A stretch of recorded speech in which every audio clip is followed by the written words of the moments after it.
दोस्तों, अगर आपको डायबिटीज़ है या आपके किसी फैमिली मेम्बर को डायबिटीज़ है तो ये वीडियो आपके लिए बहुत इम्पॉर्टेंट होने वाला है, क्योंकि आपका ऐसा क्या चीज़ है जो जानकर पता लगता है कि आपको शुगर है। बड़ी बेसिक, वो है ब्लड ग्लूकोज लेवल। जो आपके ब्लड में ग्लूकोज लेवल है, सबसे पहले तो उसके ऊपर आपका डायग्नोसिस किया जाएगा कि आपको डायबिटीज़ है, और उसके लेवल पर आपका ट्रीटमेंट किया जाएगा। और कंट्रोल अच्छा है कि नहीं, उसके ऊपर हम HbA1c करा के देखते रहेंगे। तो दो मेजर चीज़ें हैं जिनके ऊपर इतनी बात नहीं की जाती कि ब्लड ग्लूकोज कैसे डिटर्मिन करना चाहिए और HbA1c की क्या इम्पोर्टेंस है, जिस पर मैं इस वीडियो में आपसे बात करूँगा। सबसे पहले मैं बात करूँगा HbA1c पर। HbA1c का मतलब है कि वो वाला हीमोग्लोबिन पार्ट जो हमारे ब्लड में घूम रहा है RBCs के ऊपर, जिसके ऊपर ग्लूकोज चिपकता है। हमारे ब्लड में दो चीज़ें होती हैं, एक तो सेल्स होते हैं, एक प्लाज्मा होता है जिसके अंदर फ्री फ्लो ऑफ सेल्स होता है। और इस प्लाज्मा के अंदर जो ग्लूकोज होता है उससे जो RBCs होते हैं उसके ऊपर हीमोग्लोबिन चिपकता है। वो कितने % चिपकता है, इसको HbA1c कहते हैं। आप ऐसे समझ लो जैसे एक चौक को अगर आप इंक पॉट में डालोगे और उसको निकालोगे, मैं कैरम बोर्ड पर लिखने वाले चौक की बात कर रहा हूँ, तो आप क्या नोट करोगे कि उसके ऊपर सारी इंक चिपक गई है, इसमें कोई एंजाइम इन्वॉल्व नहीं हुई।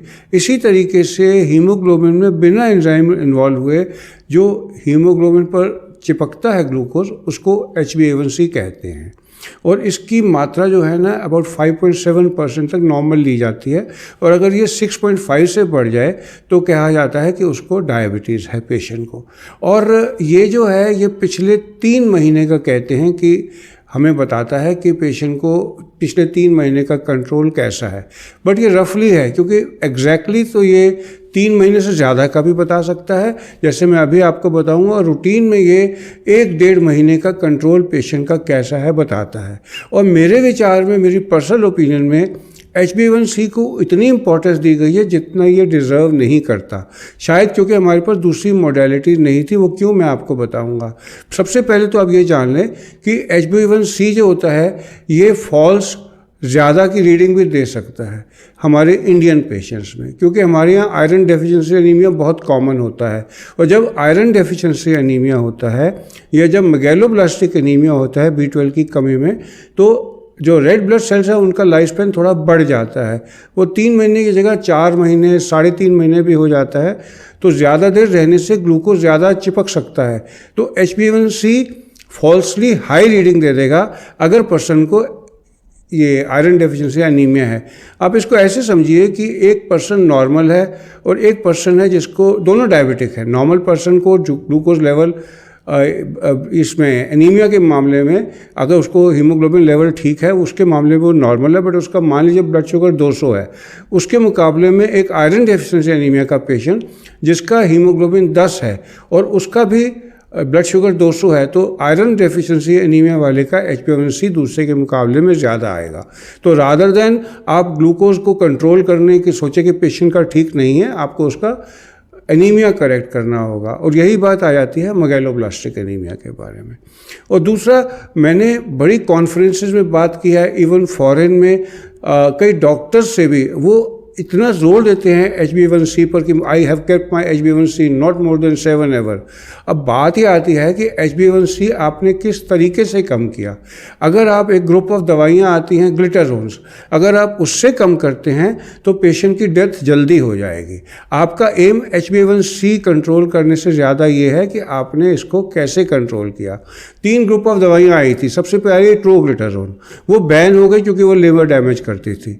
दूसरा था ग्लिटाजोन ग्रुप, वो भी कुछ साल पहले बैन कर दिया गया क्योंकि उससे हार्ट अटैक ज़्यादा होते थे।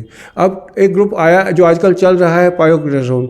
सस्ती दवाई है, अच्छी दवाई है, लेकिन कुछ स्टडीज़ कहती है कि 10 साल लगातार देने से एनिमल स्टडीज़ में इससे ब्लैडर का कैंसर बढ़ जाता है। और इवन ह्यूमंस में रिपोर्ट ये हुआ था कुछ साल पहले जब ये इंडिया में बैन कर दी गई थी, बट ये अब दोबारा आ गई है।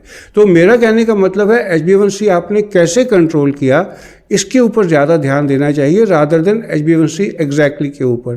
क्योंकि कुछ दवाइयां हैं जो HbA1c कम करने के बाद भी हार्ट को ज़्यादा प्रोटेक्ट नहीं करती, जिसमें ग्लिप्टिन्स आती हैं, सल्फोनाइल यूरियाज आते हैं। जो SGLT2 इनहिबिटर्स हैं और जो मेटफॉर्मिन है, ये 2 दवाइयां हैं जो दिखाती हैं कि HbA1c कंट्रोल करने के बाद भी ये फ़ायदा करती हैं as compare to sulphonyl urea या ग्लिप्टिन्स। हम क्या कहते हैं कि ये जो ग्लिप्टिन है, लीनाग्लिप्टिन, सीताग्लिप्टिन, विल्डाग्लिप्टिन, ये कार्डियोवैस्कुलर न्यूट्रल है, यानी कि ये हार्ट अटैक बढ़ाती नहीं है, बट ये कम नहीं करती in spite of controlling blood sugar level. तो HbA1c आप किस दवा से कंट्रोल कर रहे हैं, आपको इस चीज़ पर ध्यान देना चाहिए, क्योंकि जिस तरीके से हमारी नॉलेज बढ़ रही है उस तरह से हमें समझ आती जा रही है। जैसे कोई ब्लड प्रेशर का मरीज़ है, उसको पहले हम ARB देते हैं, आजकल टेलमिसार्टन, ऑल्मिसार्टन, और जो बीटा ब्लॉकर्स बाद में देते हैं। और बीटा ब्लॉकर्स भी हम ऐसे नहीं कि हर पेशेंट को सेम दे दें।